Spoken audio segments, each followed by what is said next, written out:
Notícia urgente: Glenn aparece novamente contando como funcionava o gabinete do ódio do Xandão.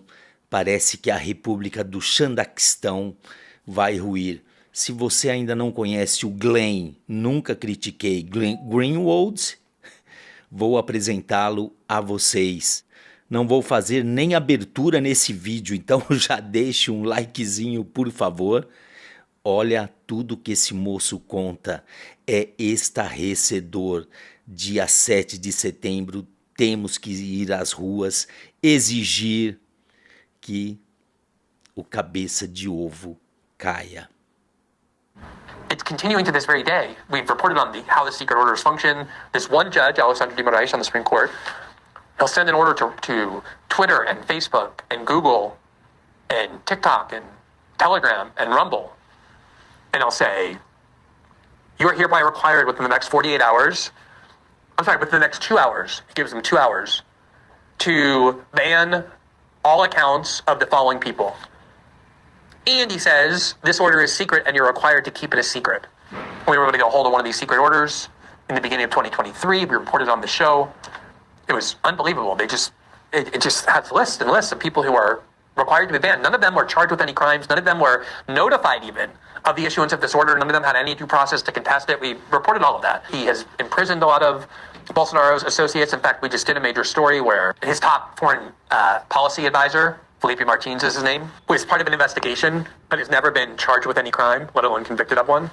And Alexandre de Moraes ordered him imprisoned in March of this year, before any trial, before any indictment or accusation.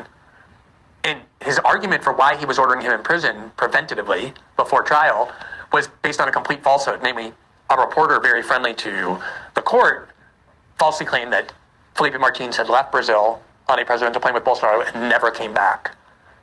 There was records of him entering the U.S., but no records of him leaving the U.S. and re-entering Brazil. And therefore that proved that he somehow evaporated, and that proved that he was a flight risk, and he was in prison, in a very harsh prison condition for more than 6 months.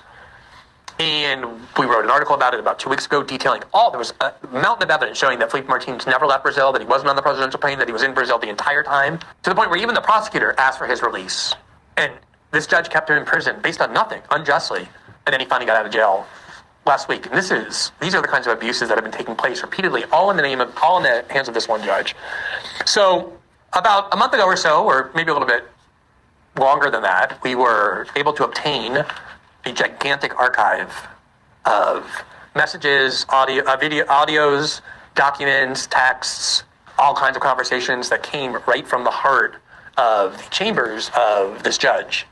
Basically, in order to serve as judge and at the same time investigator, the charge of the police. So he would instruct the police arms of the court to go and investigate, and he would tell these police arms, don't make it look like I'm the one who asked for this investigation, or I'm the one who said that these people should be investigated. You write a report saying they should be investigated and then give it to me, so it makes it seem as though I'm not the one initiating this, I'm the one just receiving passively these requests from some other organ. And they talked about how it was designed to create this pretext, this appearance of propriety. These are just the first stories. And there's all sorts of other parts of these stories already about how inside his chambers, they were kind of telling these dark jokes about how disturbing this all was.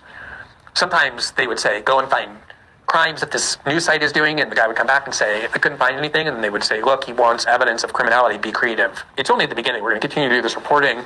And today, which is day 2, basically we started the reporting yesterday, this judge went to the Supreme Court and defended himself, and not only did he say, of course, I've done nothing wrong, absolutely everything I did was totally justifiable, he also said, this is the sort of fake news and dangerous disinformation that is an attack on this court's legitimacy and therefore an attack on Brazilian democracy, basically using the language that he always uses,